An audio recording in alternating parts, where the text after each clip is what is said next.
Hello, everyone, and welcome to another exciting episode of Meet, Act, and Part. We're very thankful you've joined us here for episode number 67, the Midwest Conference on Masonic Education.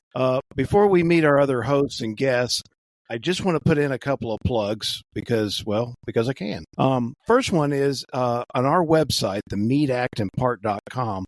We've got a new section. We haven't talked a lot about it on the podcast yet, but it's a blog. And this blog features some great authors and has had already some great contributions that have gotten a lot of attention in the Masonic world. And we won't dig into it, but I want to encourage you to go to our website and take a look at that.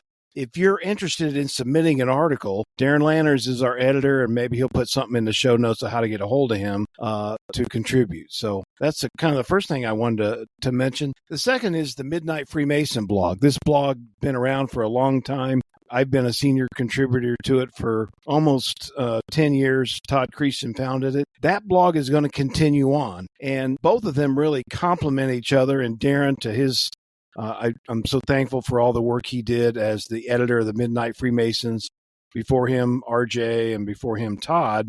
But with Meet, Act, and Part, we're going to go a little bit different direction.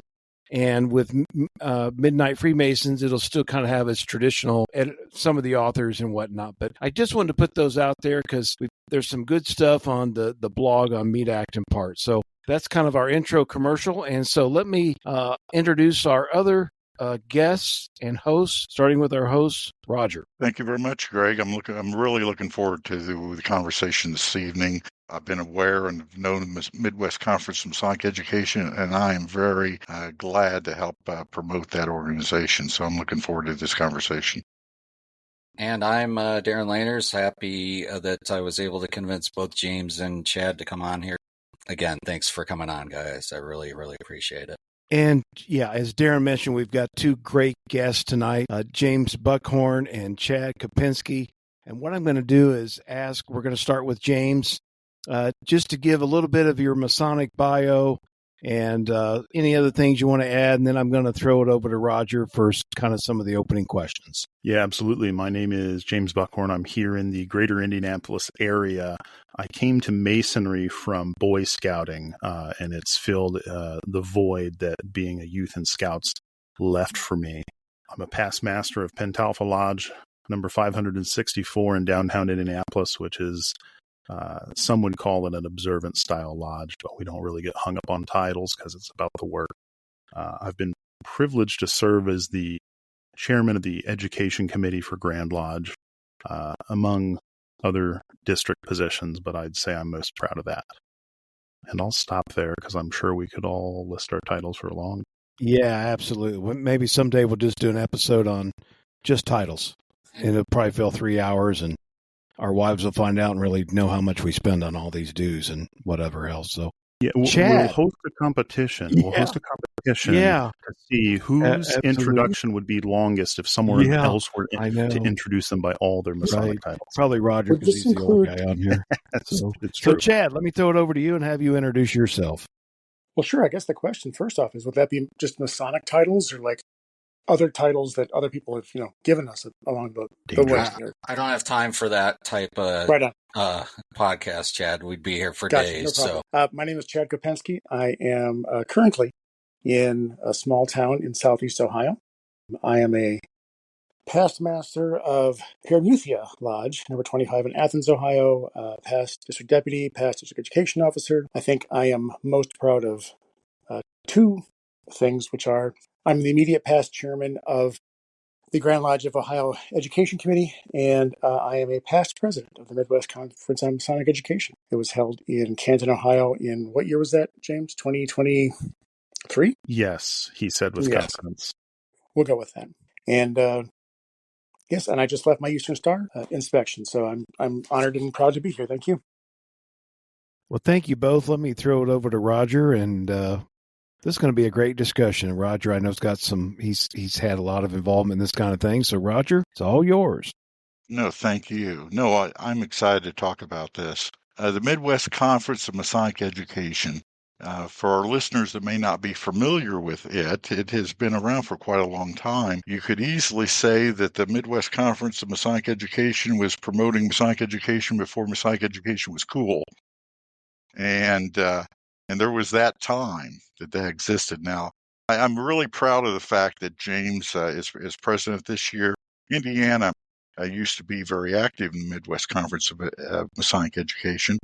And a brother that was the flag bearer for Indiana, unfortunately, he had passed away a number of years ago. And I'm really glad to see that James is getting Indiana back active in the Midwest Conference of Masonic Education. I'm hoping that this weekend's conference, James can get other brothers as involved and as enthusiastic about it as he is. For some of our listeners that haven't maybe heard or not familiar with the Midwest Conference of Education, could you guys give us, you brothers, give us a little history of the conference? And more importantly, what I would love to hear is where do you see the conference's involvement not only today in the work of Masonic education, but maybe 5, 10, or more years from now? Where do you see the conference leading the efforts of Masonic education in the future? Yeah, first of all, thank you, Roger. It is certainly probably the biggest privilege of mine to be able to bring the conference to Indiana, especially since we hadn't been active in a few years, and not a lot of people are aware of it at times. Not everyone at all points in history saw the value in the conference, let alone their own jurisdiction's membership. So to bring it back to Indiana, to have it here in Indianapolis it means a lot to me. We have so many Masons across the nation who, if we were to make up statistics that would probably be correct, do we think 80% of Masons haven't been outside of their own lodge in the last 5 years? Do we think 50% of Masons have never left their county or gone to a lodge more than 20 miles from their home or home lodge? So I'm really pleased to not only program this conference with the traditional kind of programming that I would typically bring for our audience, which is Masonic educators and that kind of type of person, but also to shape some of the programming with the idea that the average Mason in attendance, who might not be someone who's incredibly well versed in Masonic jurisprudence or Masonically well traveled, will be able to benefit and get something more than just novelty from this conference. So as far as the history of the conference, it was started in 1949 or 1950, depending on how you count. There were about 13 original jurisdictions that were a member, and Indiana was one of those. The first conference, as far as I'm aware, was held in Iowa City. And actually, a few months ago, I was with Heather Calloway and Chris Hodap in the library at the Grand Lodge of Indiana. And I walked by a shelf and I saw a Post-it note on a little blue book. And it was the proceedings of that first conference. And the Post-it note made a point to note that the Indiana Freemason was kind of discussed in depth in this. It's fascinating to go through and read that, and I hope to scan it and maybe get it up on the conference website, because you really get a sense of maybe how Masonry used to be, how people used to talk, person after person, and these are names that you would likely recognize if you were well-read or maybe at least familiar with your own state's Masonic history and you're in the Midwest. But these guys kind of go on and say, I'm really pleased to be here. We're all here for this incredibly important reason. I had a really long speech prepared, but seeing how tight our schedule is, let's roll up our sleeves and get to work and skip a lot of these fancy titles and long elocutions. There's 3 or 4 guys in this kind of transaction that say that in a row. I guess that's the basic of the conference, right? When our friends get appointed to the Grand Line, they kind of get paired up with perhaps, an Indiana officer, junior Grand Deacon. He'll go to Ohio, he'll go to a meeting there, and he'll get paired up with his counterpart there.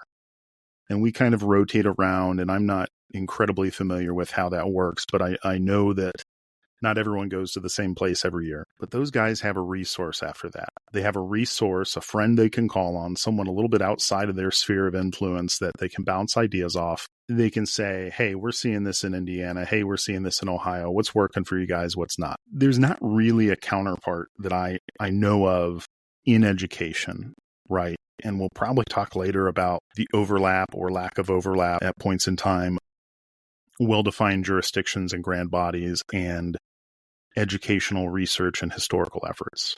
So, I like to phrase this like this. The Midwest Conference has historically been more of a trade show, kind of a conference for the industry, an industry trade show of sorts, where guys get together and we're talking about the business of Masonic education, what we're seeing in our jurisdictions that's working and what's not working, because we really don't have something like that strictly for education.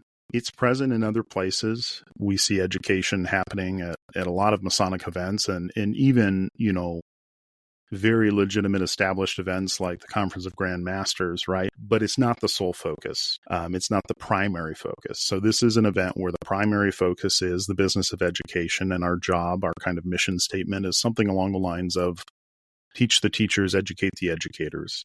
Come here. Let's kind of relight our flame for Masonic education, because it can get, I can't imagine what it was like 20 years ago, 30 years ago, 40 years ago, these points in time when maybe Masonic education wasn't cool, because it certainly feels unpopular at time, I think, for anyone that's attended lodge and been asked to give an impromptu Masonic education piece, and you do maybe 60 seconds, 120 seconds, and you stop, and the past masters come over afterwards and they say, great job. That was the perfect length of time.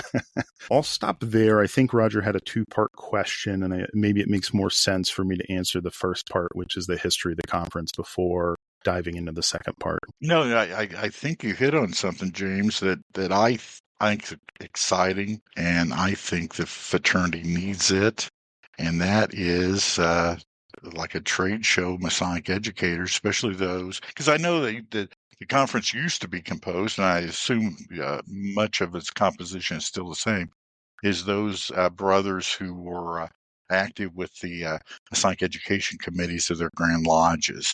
Exactly. And so that's, I guess, where I want to go is, where do you guys see the conference fitting in? Where do you see it 5-10 years from now? What impact do you believe the conference can make? And again, I realize it's kind of regional, but still, it can make a big impact. Yeah, and let me address that first. Great question. Less and less regional every day. We have people coming from Canada. We have people coming from Texas. Texas has actually joined the conference as a member. Now, maybe 3 years ago, we opened up the conference membership, and you don't have to be a member to attend, but we opened up the membership from having jurisdictional members like the Grand Lodge of Indiana, the Grand Lodge of Illinois, to allowing individual memberships, but also institutional memberships, I think maybe is what we called it, but essentially your Lodge of Research can join, your podcast can join, your library and museum can become a voting member and show their support that way. So I think it's interesting. I had a friend of ours who is proficient in data science and making dashboards in Tableau throw something together because he'd heard a statistic that I had quoted. And I don't have it in front of me, but essentially I had looked at the Masonic Service Association of North America's table on jurisdictional memberships. They have it on their website. They update it every year or so when they're able to. And it kind of just shows the numbers that they report of Masons in their jurisdiction. There's a disclaimer that, we don't necessarily differentiate between what level of Mason you are, or, we don't really have any control over how these numbers are reported. So if you're a member of 3 Lodge and your Grand Lodge counts you as 1, but the Grand Lodge next door counts you as 3 members, that kind of thing. So, that being said, with Texas joining, something like 35% of American Masons are represented through their Grand Lodge in the conference. If you take the regular Grand Lodges and add their total number of members together, and then you take out the members who don't belong to a Grand Lodge belonging to the conference, you have about 35% of American Masons. So there is that. The other thing that came up a year or two ago was, hey, should we drop the moniker Midwest? And I remember speaking up at the time, and I said, if it's something that happens organically, great. It's not really a goal of mine, in my opinion, and I don't think it should be a goal of the conference that's something that we ruthlessly chase, right? You always want to have a member of the club, everyone join the club, but organic growth, I think, is the best. Slow growth, right? And don't let me go into a lumber and house building metaphors, but slow, consistent growth is great. And when things happen organically, it's a good thing. I will say Sunday when I met with the board, it did come up again, and it's something that we're open-minded to. We're very open-minded to. Anyone can join right now, for the most part, as long as you're not a clandestine group. Anyone can join the conference. We've seen this grow from a show where maybe you have 12 guys in a room, the heads of education in different states, to maybe more like a Masonicon, but not exactly. A little bit more like a Masonicon in how it's advertised and who can attend. We've almost hit 100 the last few years, and we're a little bit below 90 right now for this year's registration. I think there's a need, and I think that's what I wanted to say. Maybe I need to do more research on this. I just haven't had the time. People keep telling me that we're the oldest and last of the surviving regional conferences. And my response is, yeah, I keep hearing that, but can you tell me more about these other regional conferences? And they did exist. I know they did exist. I just haven't seen a well-written formal article or something with pictures and graphics like I enjoy. But Roger, we're the last of the surviving conferences as far as I know, and I'm pretty sure of that. As far as being regional, I don't think we need to be regional anymore. We've had, people from Canada and people from the East Coast and people from all over the US come to this thing, even though, we're not bringing in hundreds of people. In the future, what does the conference look like? And maybe this is part of a different conversation, but I do think that as far as checks and balances go, and as far as what is the purpose of a Grand Lodge, I do think that when you have Apple making phones and Android making phones, it creates healthy competition. It drives the market. It allows things to not get stagnant. I think having groups outside of Grand Lodges trying to contribute to education, bringing up the conversation, I think that's incredibly healthy, and it's something that we need for our survival.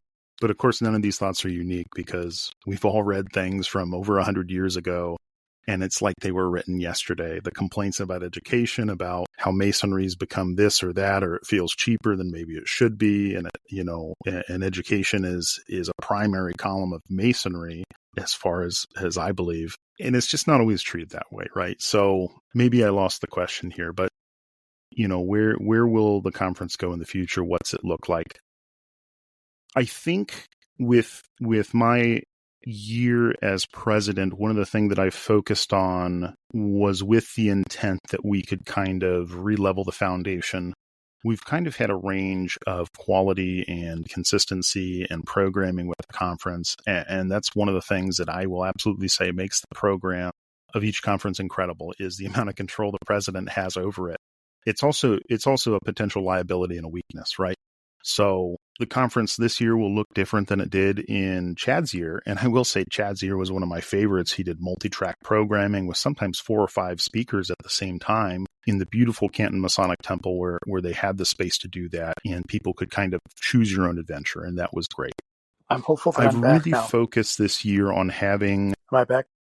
Sorry. a specific kind of theme, and I think my first vice president, Matthew Parker, is going to continue that next year. And so I guess I'll say what I hope it what I hope it looks like in 10 years is, the conference has regained legitimacy in people's eyes, and it's worthy of that legitimacy that it's gained, to be very blunt. There were some bad years for the conference, everyone agrees, and that was more than 5 or 7 years ago, so longer than I've been an officer. but we need to be careful in Masonry what groups give an audience to certain subjects and certain people. And I don't mean types of people, I mean specific people. I think, I could bring in Bozo the Clown to talk about balloon animals, or I could bring in Brent Morris to talk about Masonry, right? I'll leave that there. I feel like I've been talking for far too long, and I can't judge. Man, Greg over there is stone cold face, no reactions, nothing. No, James, I guess what I appreciate about the direction that the Midwest Conference of Masonic Education is taking is that to go back in history a little bit, it's no surprise to any of us that Dwight Smith was involved with the conference. And I'll tell you one of the reasons I'm really happy that you're president and that you're bringing the conference to Indianapolis is that sometimes throughout your Masonic life, there'll be an incident take place and maybe you forget all kinds of other stuff, but this sticks in your mind. And I remember back, Dwight was still alive, but he was not in good shape. And the brother that picked up the mantle of Midwest Conference of Masonic Education was a brother by the name of John Watson from Marion. And if you go back, if you get a chance, James, thumb through proceedings, 1980s, early 1990s, you'll see John's name all over Masonic education stuff. And John was very active after Dwight, had gotten older in carrying the mantle of Midwest Conference of Masonic Education. And I was with John and some others, and the Grand Master at the time was there as well. And the Grand Master approached us, and John asked him, Grand Master, and talked a little about the Midwest Conference of Masonic Education. And he said, I would like to ask you if I may extend an invitation to the conference to hold a meeting in Indianapolis. And John got the words out of his mouth, and the Grand Master said no and turned around and walked off. And why that's a big deal to me is that I know at times those of us that promote Masonic education, believe in it, we get a little disheartened. But I remember a time that it was, no, we don't want that boring stuff. That's the stuff that bores people, and they don't want to. That's the reason guys don't come to lodge and all this and all that. That you had a Grand Master just flat out say, no, I don't want any group like that meeting in Indiana. Yeah, Chad, go ahead. When you look at the history of the conference, there's really been this discussion about what the definition and the role of education is. And education was, for a very long time, one of those things that they were using to kind of throw at whatever the issues were in the lodge. That education was just, entertainment, or education was just, oh, wait, no, now it needs to be about leadership. Oh, wait, no, now it needs to be about membership. Oh, wait, now it needs to be about this. And so there has been this sort of struggle about what education is, what its role is within a jurisdiction, and sort of who the stewards are. And one thing that I'm going to say something nice about Illinois, and that pains me to do that, is that when Illinois hosted the conference a few years ago, and this was Scott Duball and RJ and that whole group, they really relooked at the conference and really redefined it as being something that was not just for the grand officers, the people who were, sitting at the big table.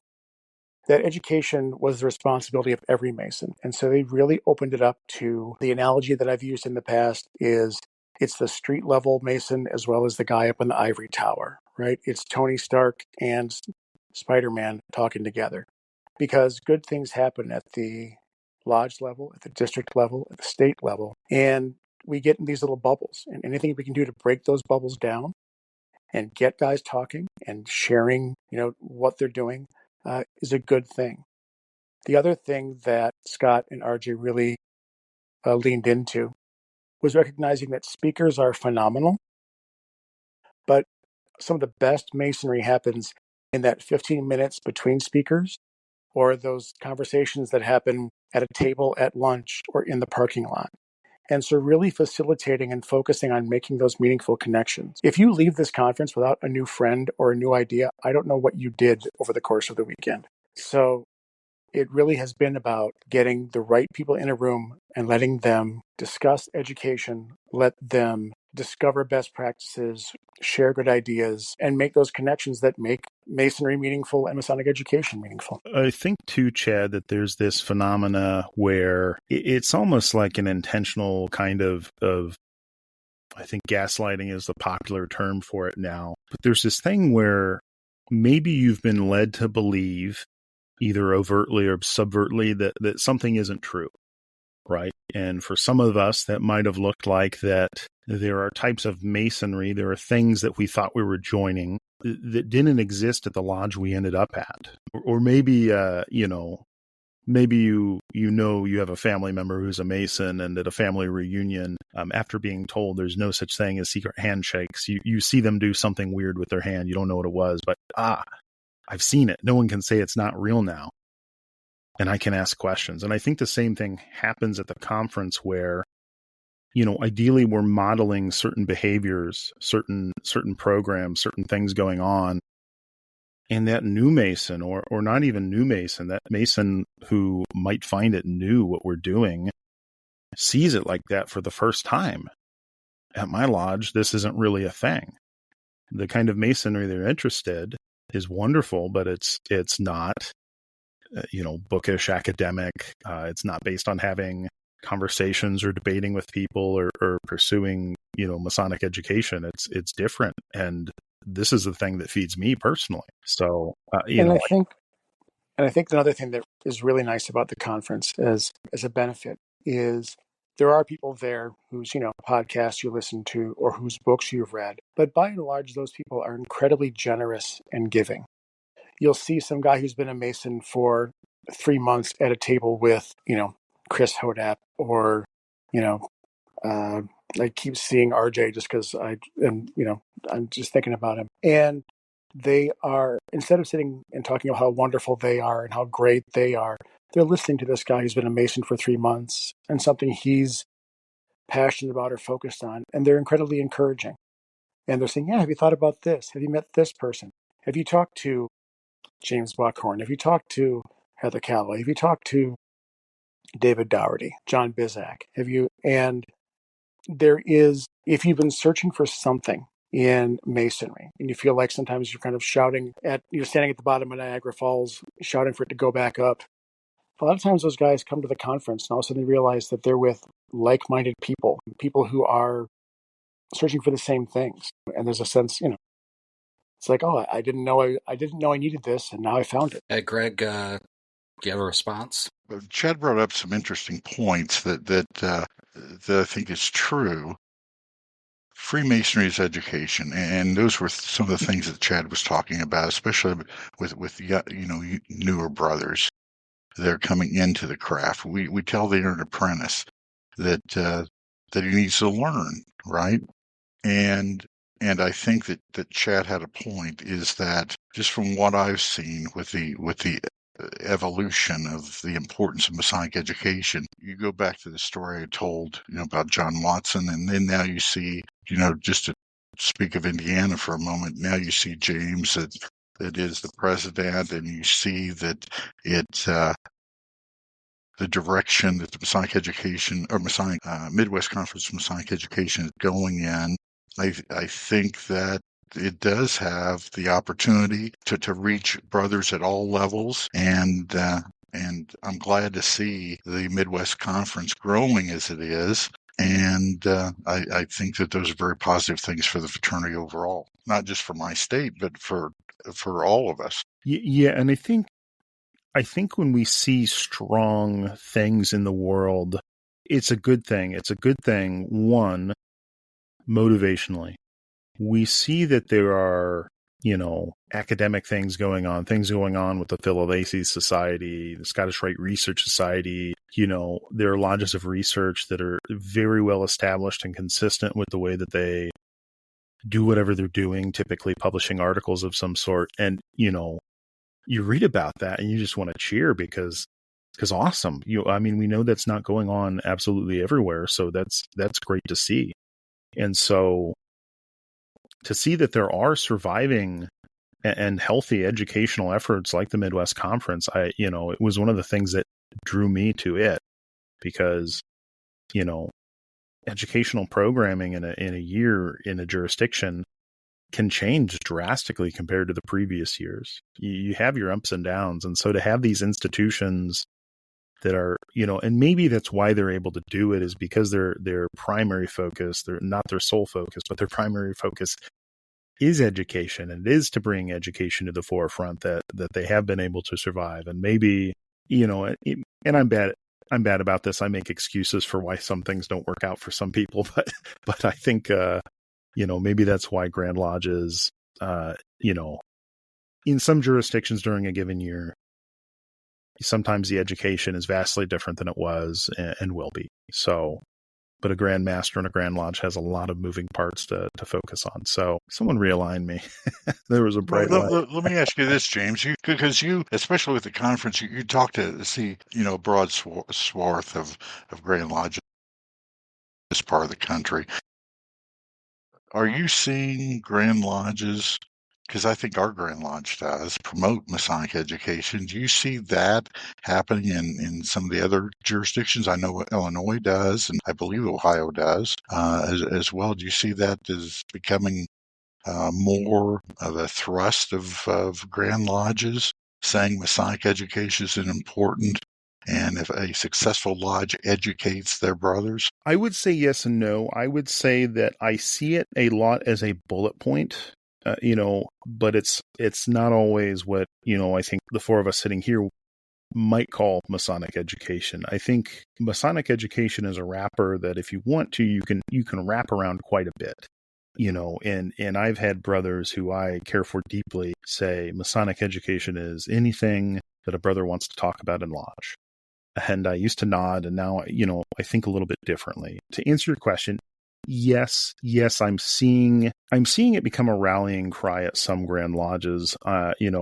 Illinois, what you guys are doing with the Lyceum is awesome. What Ohio's doing with the Royal Schofield Society is incredible.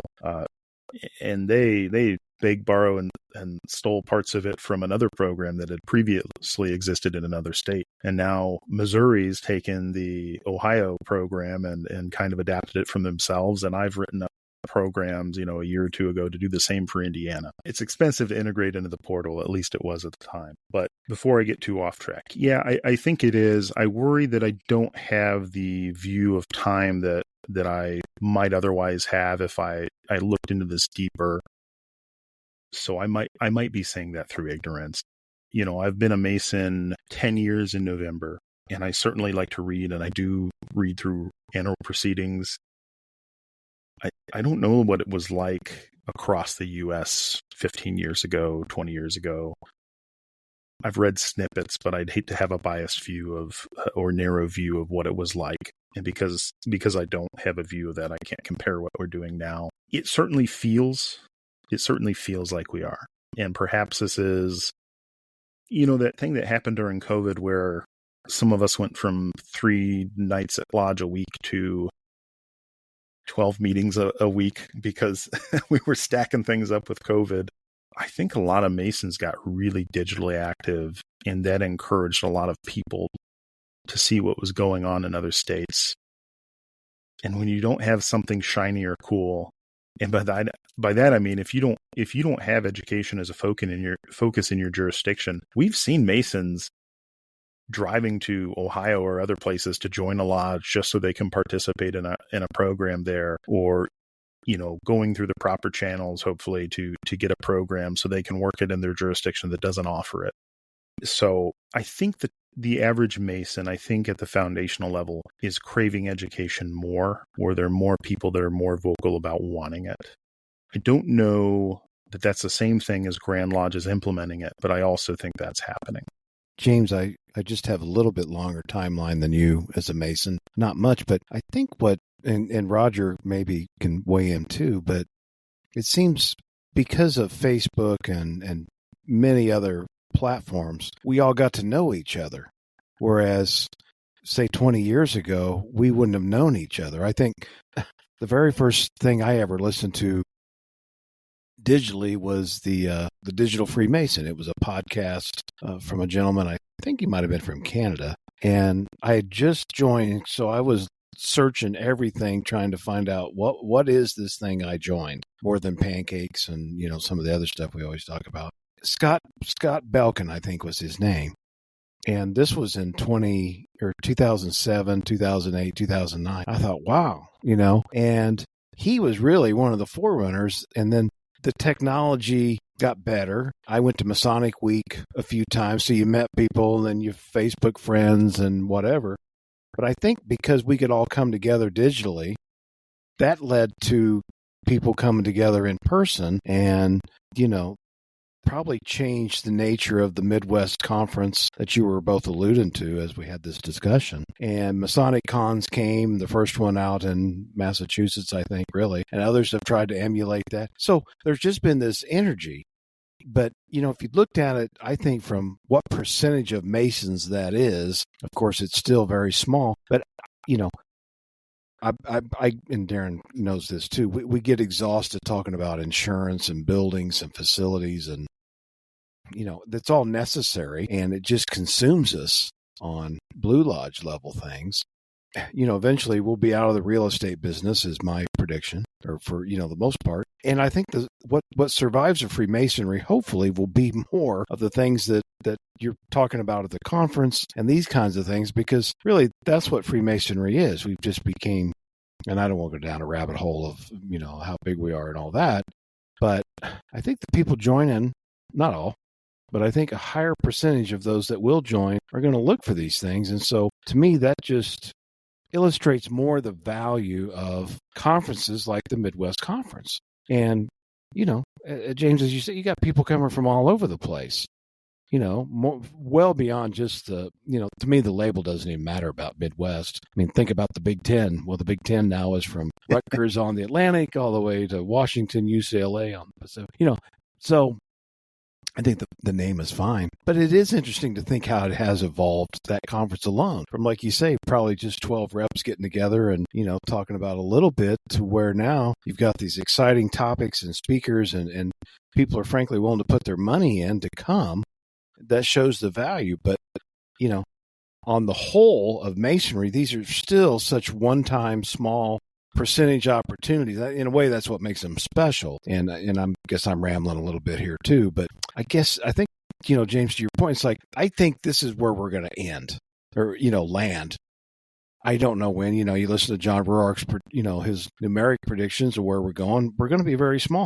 But I think these things are what's going to be the survivors. You know, Darren and I are in SRICF, and we join, and we've liked it. We've got it's a newer chapter. I think is what we call ourselves. College. But it's the organizers have put such a great emphasis on education and papers and all the things that we thought maybe Freemasonry was about. But again, it's a very small group. They're coming from all over the state. And I think, is that just where Freemasonry lands in the end, is these, you know, not so much your small town lodge anymore, but it's these, you know, larger geographic areas that'll bring together people in person and, of course, digitally. I guess all that just for me is a way of saying, I think that's why your conference is so important.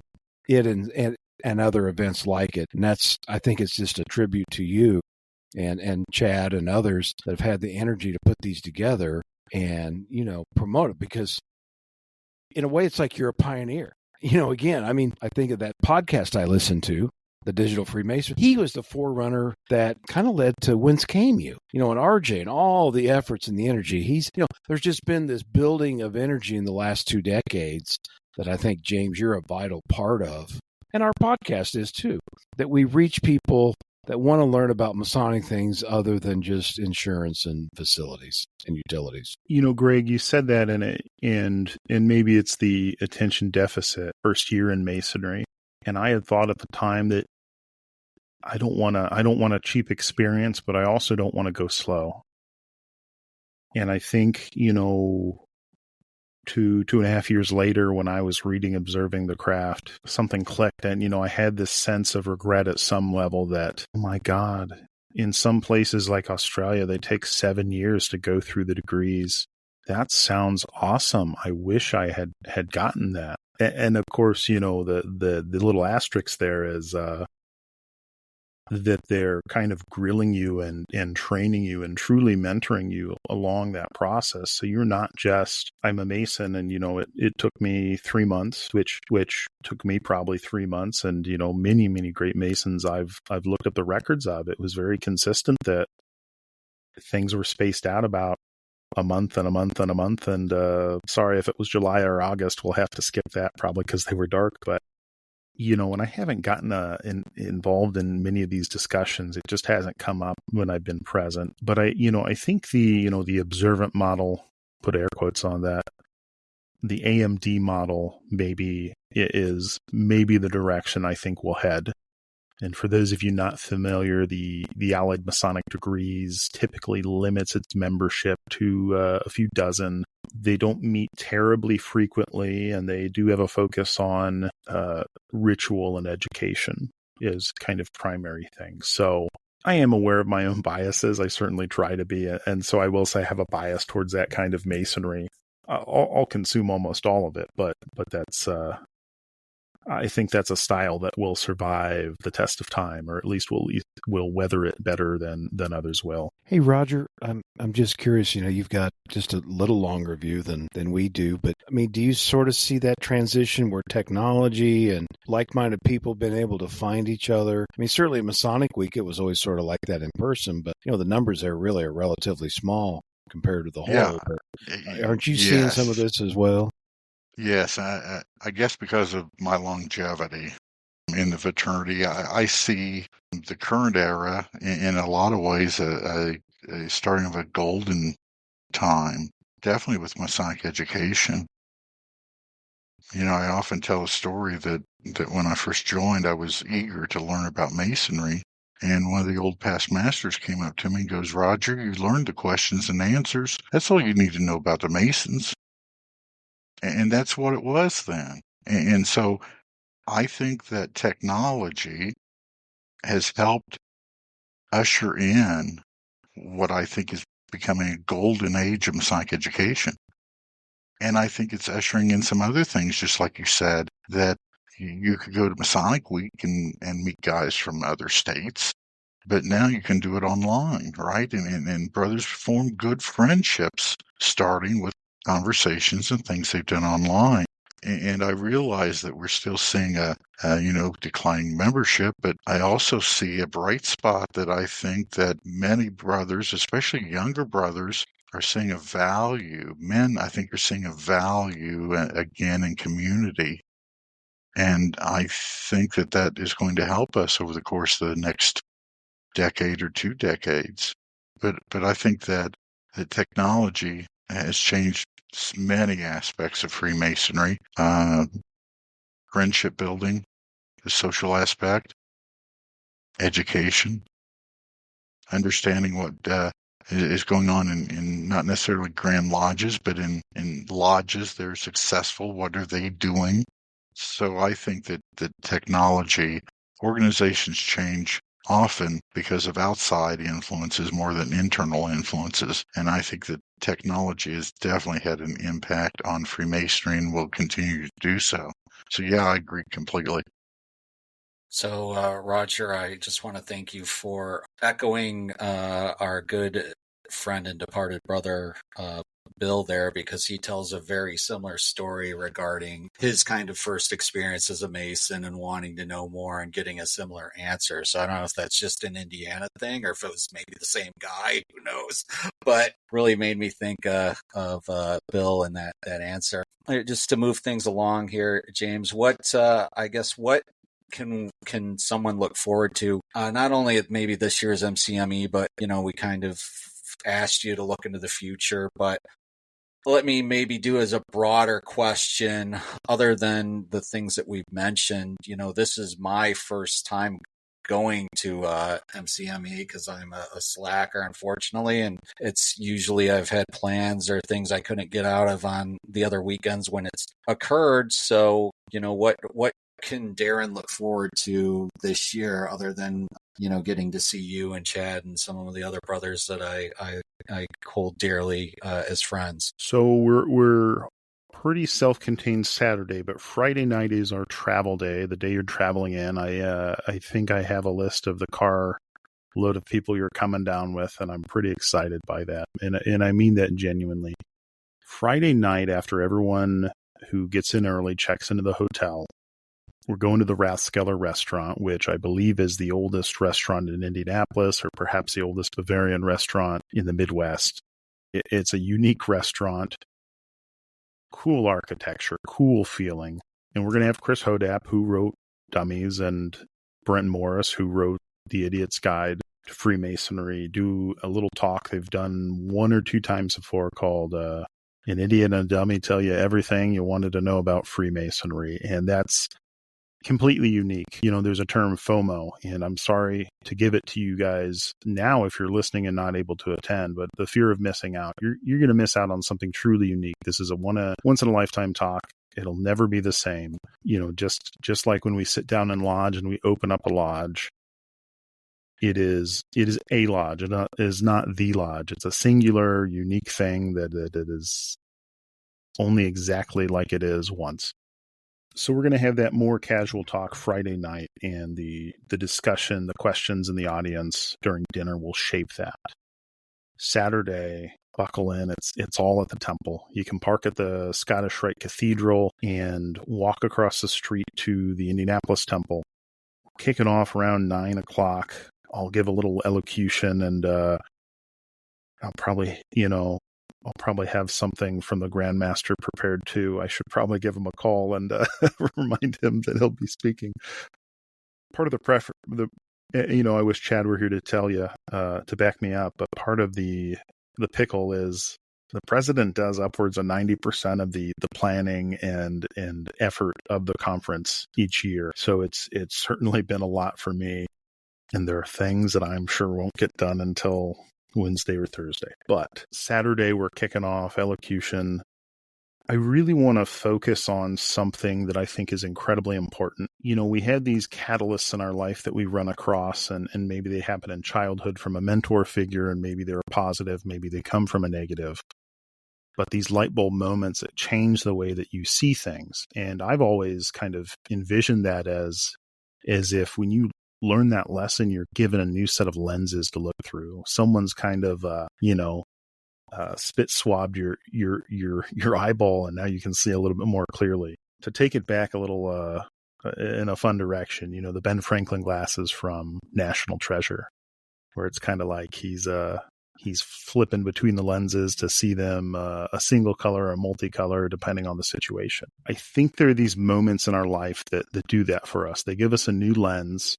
And maybe it's one we keep in all the time. A lot of them that I think are incredibly important and have been for me are based around critical thinking. Things like cognitive biases and logical fallacies. I think when you're aware that they exist, you can start to identify specific ones that exist. And when you do that, you see them everywhere. You see them in podcasts. Joe Rogan, not a meat acting part, but you see him in podcasts, you see him on the news, you see these emotional, manipulative arguments that people that you don't like make, and you start to notice them from your friends and family too. And I think it's an incredible opportunity as Masons when someone corrects us or shows us a better way or gives us something to reflect on. We have an incredible opportunity, one, to be grateful. We have a chance to level ourselves up. People double down when they're corrected, even when they're presented facts, and it's done in a respectful manner. There's a lot of, and I won't go into the social psychology of all of it, but it's based around the confirmation bias. We just double down on the things that we know, right? A lot of people give a talk on the forget-me-not flower and how the legend we've been told is a legend. It's myth. It's not true. No one wants to hear that their father or their beloved mentor figure who believed what they were saying was true, all that, pinned it on their chest the night of their Master Mason. People don't want to hear that dad or granddad was wrong, but he was, unfortunately. And I go to great lengths in my presentation on that to kind of preface it in a way where you can wear this with pride. The stories, the truth is even cooler than the legend, but, unfortunately, the legend you've heard isn't true. People hate it. They're a very small percentage, they can't get over it. That's something we need to work on. So maybe this was a practice run for a little bit of that presentation, but I'm going to talk a little bit about that because I think it is so important. And Darren, if you were there for MasoniCon Chicago 2023, when I did the Friday night talk about the little blue truck, this is a little bit like that. Me talking about Grandpa's truck and, a very quick summary. My grandpa, who I love, sold me his truck, a little blue S10. It was the perfect medium blue color with, not the powder blue, not the dark blue, this medium metallic blue in the sunlight. It was so beautiful. I ended up hitting 5 deer with it on the way back from Lafayette. So I survived. The truck did not. But, if Grandpa, and this is actually a true story, if Grandpa walked me around, he had a visor notepad, and a little notepad under the visor, and he had written the oil changes through the life of the truck. He had a tire gauge, the little kind you put on the nipple and it pops out, and you can get them for like $1 at AutoZone in the checkout aisle. He had one of those. He implored me, read this cover to cover. It was the owner's manual for the 2000 Chevy S10 2.2 liter 4-cylinder extended cab. He said, you really got to read this. Okay, this is great. This is very Masonic so far. Not only is a mentor figure in a loving way telling me how to avoid pitfalls and the way to do things, he's also telling me the easiest way to do it, the way to avoid the hardship and heartbreak that he might have suffered if he hadn't read the owner's manual or some of these things. But if he had popped the hood and said, and every oil change you do, you're going to want to put a cap full of moonshine in the reservoir. And I might have nodded and I would have said, okay, Grandpa, why? And he might have cocked his head if this had happened. And he probably would have said, well, that's what my grandfather told me to do. Just because we love someone and they're well-intentioned doesn't mean it's true. And it can lead us down this path where, there's this phrase, trust but verify. And it's important. And in education, it is so important. I think there are brothers who really try to separate education, history, and research. And maybe history is kind of not on the same page as these other two. It's a bit of a different direction. I think that the very first step of education has to be research. You can't give an education talk without being informed in some way.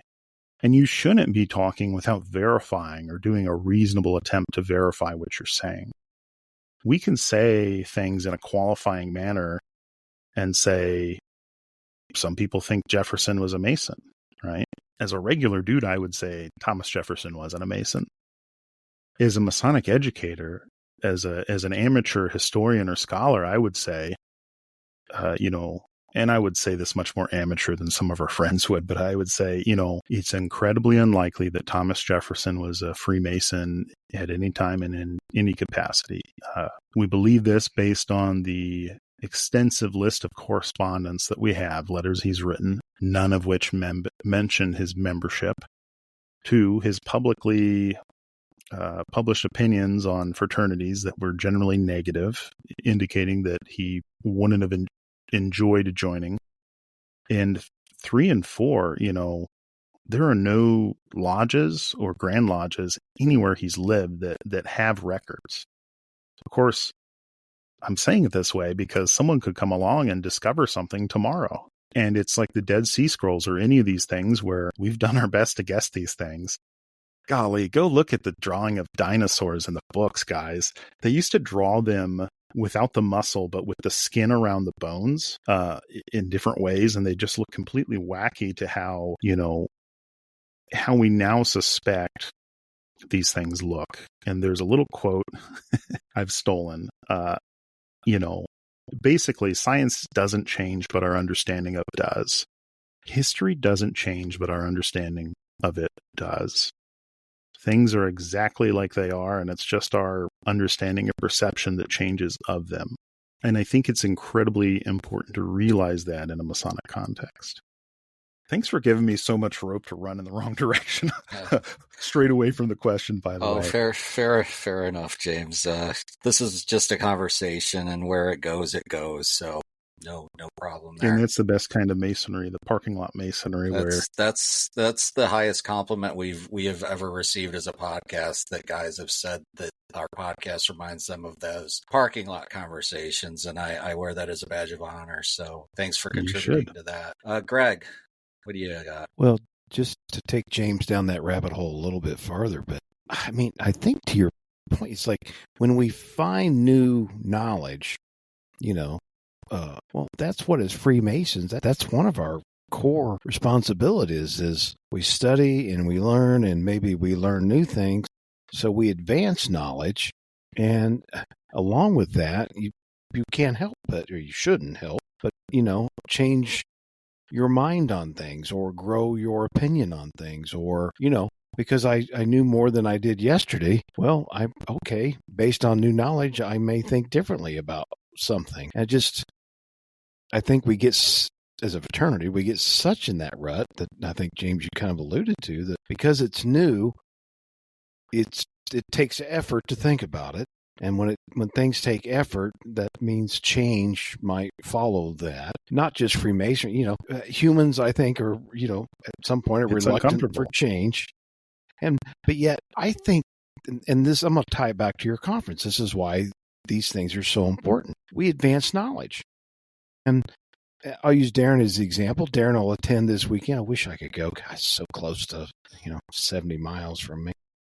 80 miles, whatever. But, Darren will go. He'll learn certain amounts of things, and we'll bring it back at a minimum to the podcast. But there's probably something he'll incorporate, maybe in a Blue Lodge, but hopefully in AMD or SRICO, whatever. And so it's like your conference, if you've got 80 or 90 people there, well, you're certainly touching those 80 or 90.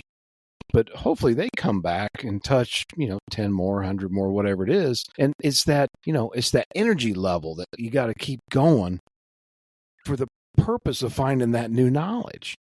Because if we don't, we get stagnant, and we've seen what happens when we get stagnant. So that's why I pay that as a compliment to you and the work you've done and your predecessors to keep that energy moving forward, because if not, we get stagnant and, end up in all the conversations we talk about things we don't want Masonry to be. But so anyway, I think you were right on track, and I think it's part of our obligation as a Freemason to learn and grow. Roger, anything to add? No, I think James brought up some valuable points, and that's the concept itself of just Masonic education is continued learning, because I understand exactly James's point of some of the old legends and stories and things like that I heard, years ago, that over time, maybe some other truth came out or some other perception came out and changed your perception on what that story was really about. There's a social media that video based that I watch often, and I am interested in the history. And there was it's a man who's a college professor, and he was talking about perception and history. And he was saying that you go to a dinner party, maybe something happens dramatic, maybe even a fight breaks out. And you ask 5 people to attend the party, and each of them give you a little slice different of the story. And he was saying that's history. He said that what you read in history is that person's perception of what took place, and that the best historian will read across perceptions. And I think that again goes back to Masonic education, that and why there isn't a static Masonic education, because we're often learning new things about events or things like that in Masonic history, or we're looking at things from a different perspective than maybe what those that were there before us may have looked at it. And I think that James's point is very valuable. Just because the story has been passed down doesn't mean that there's not other perspectives on it. Maybe even there's a different truth to it. And again, I think that we're entering a time of a golden age of Masonic education that's coming about that wasn't there even 20 years ago. I think most of us are old enough to remember, Windows 98, Windows 2000 XP, there's an important visual that I've used to describe to people a concept. And that's perhaps if you've ever defragmented a hard drive, more people have done that than this, which is to do a hard drive scan for bad sectors. But it's basically a grid.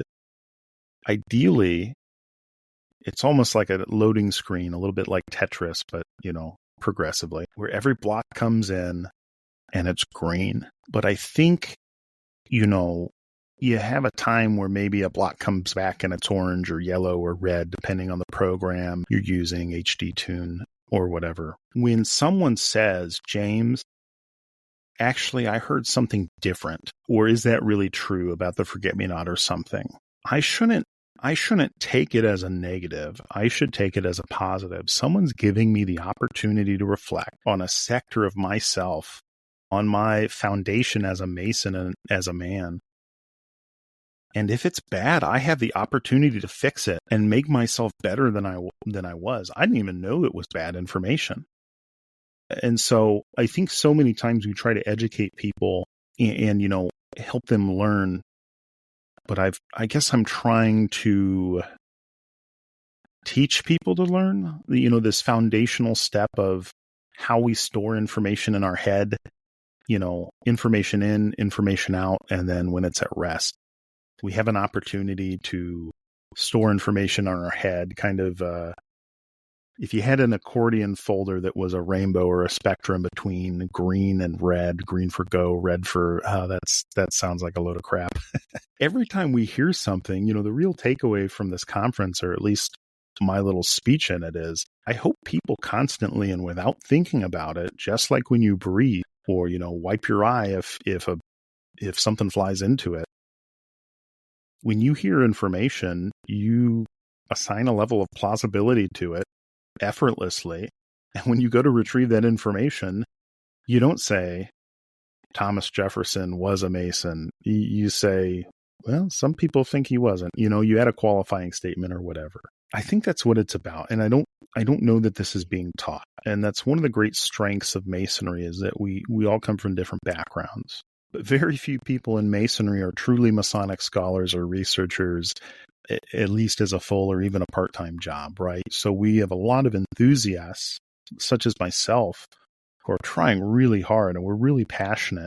But the passion sometimes can outpace other things, like truth or academic rigor, perhaps. Part of the conference, I've been really careful to design it this way. On one end, we have the person, and let's just call him James Buckhorn in the year 2015, who was so afraid to stand up in second emotion that his heart was fluttering to even stand up, who, Masonry was such a big deal to him, and it was so new that he would do breathing exercises in the truck before he came into lodge, even just to go to an informal dinner, right? You have guys like that who want education, want to contribute to education, but they don't know how. They don't know the framework to put it in.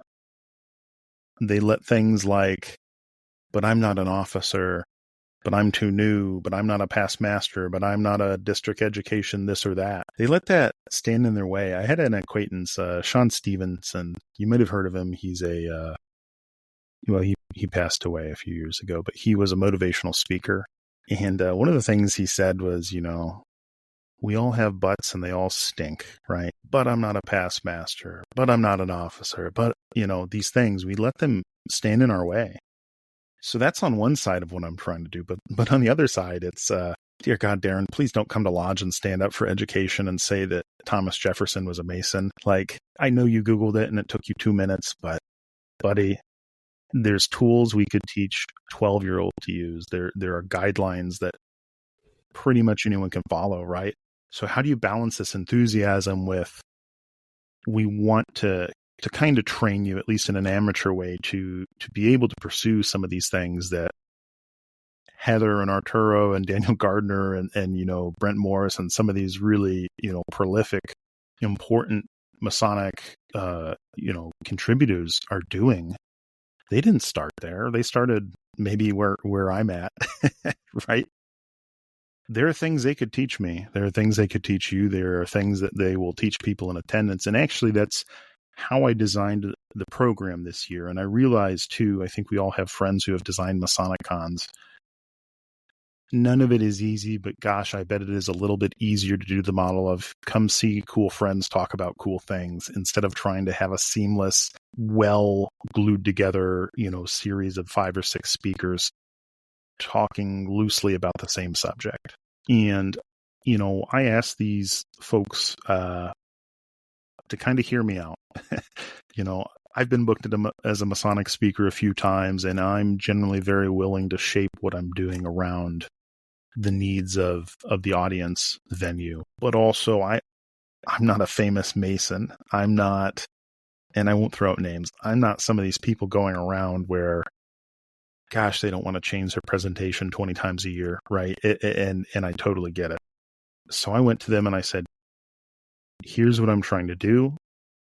I won't tell you all the things that I said, but I've said some of the things, that I reflected on. Hey, I want there to be this balance. We want to encourage people to do education because, the lodge is the organizational unit of Masonry.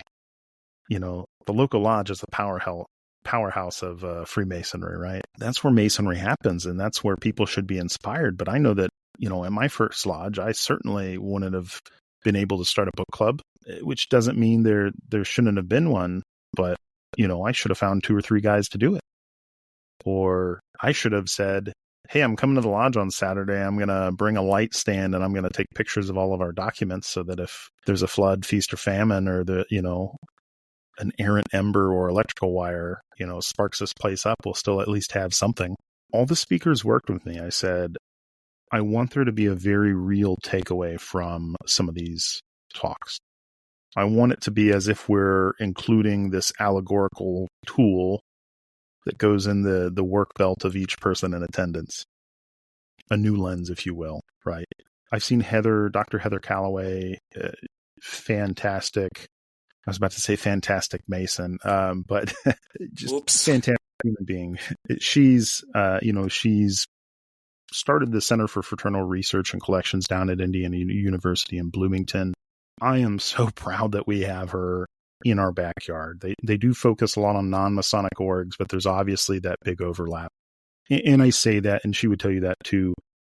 Not every group is as prolific as the Freemasons. They don't have people preserving their fraternal history. Masons at least are making an effort on some level, right? But, she obviously worked for the House of the Temple, so Masonry is a big piece of subject matter in her wheelhouse. And she does this excellent presentation. I've seen it maybe 6 times, different every time, very much curated to the group. And it's on preserving our fraternal history. And can we swear on this podcast? What's the... Absolutely. You let it rip. Great. And I said, Heather, part of my language, I really want you to make it obvious for these guys that not only do we have fraternal history, not only are people preserving it, and not only is it possible, but hey, buddy, here's a list of things that you can be doing when you leave this conference. Get up off your ass and do it. Like a very real call to action to do these things, because how many times have we seen something in Masonry and thought, man, I wish someone would do something about it, Oh man, it'd be really great if the 3 of us got together and did a podcast and, continue these conversations, because I think they'd be valuable. I assume that's how it started. I've actually, I don't listen to Masonic podcasts because I've been in school for so long now. I just graduated in October. I didn't have time. I didn't have time for podcasts, but I did listen to probably the first 15 episodes of Meet, Act, and Part when you guys first started. And so... yeah, those were rough. So thanks for listening in the dark ages. I liked them. And actually, gosh, Roger was one of the early guests, wasn't he? He was very much. He was one of our, I think he was our 2nd or 3rd guest, maybe. Yeah, Roger, you had a quote. Let's see if I can remember it correctly. It's, the West Gate has become a turnstile. I thought that to hear you say that, to hear someone, as respected as you, to just come out and say that, and not meaning in a malicious way, but, if I say it, it just sounds like someone complaining. But for you to say it, it puts some oomph behind it. And I think rose-tinted versions of truth are probably nice, but great is truth and mighty above all things. And if we're being honest in a loving way, it can only ever help, right? Maybe that's where we've gotten to in Masonry, is people were too kind, too polite to say what needed to be said, and we've gone down this path of slowly dying away as far as numbers go. And I'm not too worried about the numbers in the great sense of things, because, like John Ruark says, it's probably too late to completely fix that. It doesn't mean it's not worth trying. But would you rather have, and I can't give this, I can't give the military example because it'll offend some people. Let's see. Would you rather have 10 guys from the varsity team or 20 guys from the junior varsity? See, it's not a perfect analogy, but yeah, we get the point. And I think the point's valid. And I think, to your point, I think what we will see with Freemasonry is that at those that are left standing at the end of 2040 is John's prediction for when we in theory hit zero. We all know that's not going to happen. We may look like the Oddfellows, and honestly, as an Oddfellow, I'm not mad at that, because the experiences that I've had in the Oddfellows Lodge are just as moving and as beautiful as Masonic experiences that I've had. My point being that what ultimately matters is that you've got guys in a lodge with you that are philosophically in step with you, and that you're all basically dedicated to the same vision. And that's what makes, when Freemasonry is really going well, regardless of what body, it's happening for you. And Grev gave the example of our SCRIF college, Prairieland College, is very much that for me. It's where I basically I refill my tank, if you will, every time we have a meeting, because it is intellectually stimulating. We've got a nice festive board. We do these things that aren't, being done. Though I've tried to do them multiple times at the local level. A lot of guys just aren't.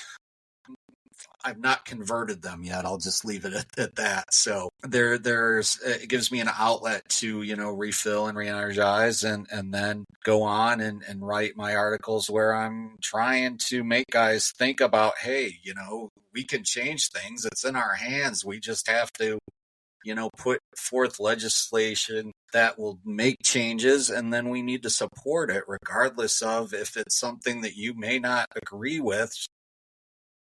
If some other guys are getting joy out of it, we shouldn't kill each other's joy because we think that maybe a chamber of reflection is a little too esoteric, or has a skull, and that's gonna be the end of that. But on the other side of things, we shouldn't frown at the lodge that's suffering financially and wants to do more than one raffle a year. And so all I'm saying is that, ultimately the fate of Freemasonry is really in the hands of every Mason in every jurisdiction that is able to attend Grand Lodge and vote for legislation or put forward legislation to change Masonry. And we need to start doing that now, and more of it. But don't you think that, and this goes back and forth with some things James has said, don't you think that maybe that's the beauty of Freemasonry, and that's the longevity of Freemasonry, is that it's something different for each of us, and each lodge has its own personalities, its own ideas of what Freemasonry is. If Freemasonry was siloed, if there was just one thing, if it was just its goal was just one idea, it would have died out years ago. Yeah. That it does evolve, and it does. Mm-hmm. And I think that's what we're seeing now. A lot of times when you're in the trenches, you don't get an opportunity to really look at the breadth of time but I think that we are evolving. We are going through evolution. The Freemasonry today is not the Freemasonry I joined 43 years ago. And I'm glad for that, because I think we have a better Freemasonry. Yes, are we smaller, but we have a better Freemasonry that we did. And this is something even Dwight talks about. Right. You go back and look at Dwight Smith. We're talking at the Oh, time when Freemasonry was huge, and Dwight's complaining about it. It was the same issue for Dwight, and it's just kind of, it just shows that the ball really hasn't moved all that much. But to your point, Roger, yeah, absolutely, and that's what makes Masonry beautiful, and that's kind of what I'm saying here is that lodges need to understand that just because I have a siloed opinion of what Masonry is or isn't, I shouldn't rob joy from others who have a different vision, and that if we want to really change Freemasonry, then we have to come to at least some implicit understanding that, just because I want,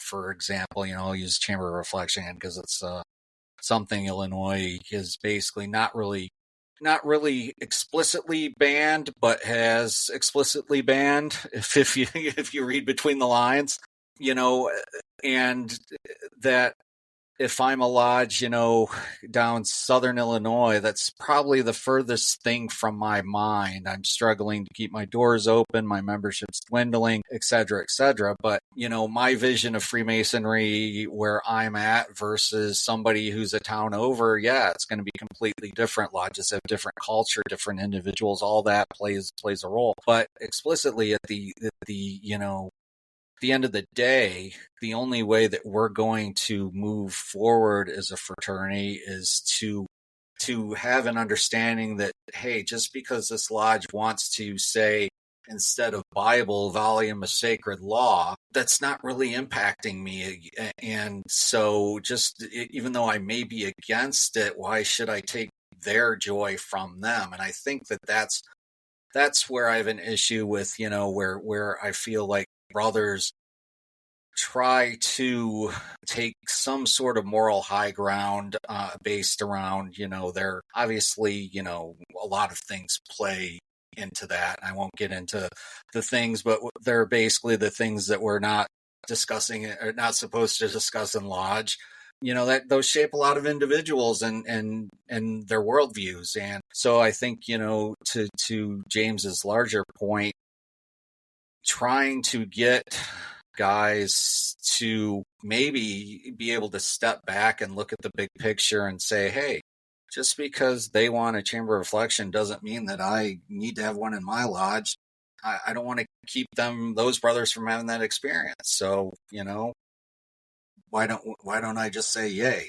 Yeah, let's do it. When people argue these points so many times, it comes from an emotional place and not from a logical place, especially with topics like religion or anything that people feel might infringe on their very tightly held beliefs.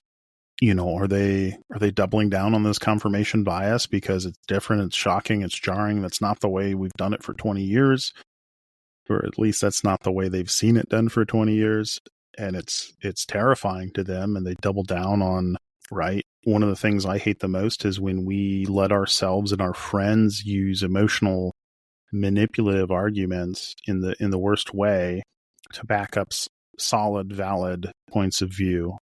And I guess that's subjective, but I was the kind of guy in high school where if someone was having a debate and they said something on the side I was arguing, and it was like a cheap shot across the bow or something that was nonsensical, not logical, I would correct them, right? Wouldn't it be great if we showed up to a debate and everyone just had prepared facts they were allowed to talk about, and they used logic and, as part of the discourse, and they didn't really lean into the emotionally manipulative side of things. Anyway, thanks for letting me rant. Sorry for the interruption. That's all right. I think we need to move ahead, Greg. Yeah, well, gosh, we could do 10 more episodes, I think, just on everything we talked about tonight. As a usual podcast, we yeah, it's never enough time. But that's okay though, because there'll be another day that James is going to come back and we're going to do a deep dive on any of these things, because I think the four of us are passionate about Freemasonry. We want to dig deeper because we want to learn, right? And I've learned things from James tonight. I mean, again, that's the whole point of why we do so much of what we do. So, James, this weekend, I don't know when we'll air this episode, but the conference may have already taken place, but if not... No, I'm going to get it edited in tomorrow, Wednesday morning at the latest. That I swear. So coming this weekend is the Midwest Conference on Masonic Education.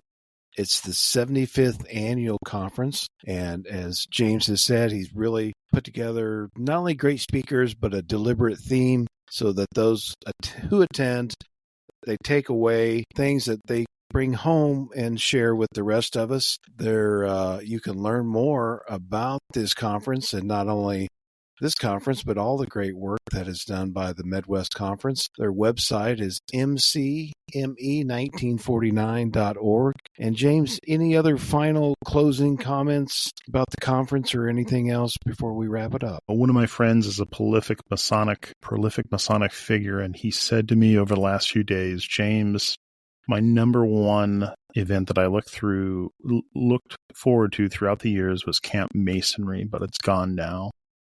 The number one thing I look forward to now is the Midwest Conference on Masonic Education, because that's where things are really happening, essentially. If you guys didn't make it to the conference this year, please pay attention to our website, pay attention to our Facebook page. I'll probably maintain that personally. We'd love to have you at a future event. And if you can't attend for whatever reason, if you can't attend as a long-standing problem, you can't travel, whatever, do something. Carpe diem, grab the apple, take a bite out of it. Do something in your neck of the woods. Don't wait. If you are waiting for a sign, if you are waiting for an invitation, this is it. Get up off your butt, make a plan, do it. It doesn't have to be perfect. We need warriors in the trenches fighting for Masonic education, fighting for the preservation of our history. And we have too many brothers that are waiting. And there's dozens, hundreds, tens of thousands of us waiting for other brothers like us, for someone to stand up and lead the charge. So grab your saber, stand up, do it now. Just do it, as Nike says, right? Get off your behind and let's do it. So on behalf of Darren and Roger and myself, we appreciate all of you listening to Meet, Act, and Part, and our guest tonight just gave us some great information. And if you can, go this year. I think it's probably maybe too late to sign up, but pay attention to this Facebook page and the conference, because this is the premier conference of its type in Freemasonry, frankly, in the world. So it's right here in our backyard for Darren and I and Roger here in the Midwest. And anyway, we appreciate everybody. James, thank you for all of you. All the enlightenment you gave us tonight on things, and Chad, who had to step out a little early. We appreciate him joining us too. But again, thank you to all for listening to another exciting episode of Meet, Act, and Part.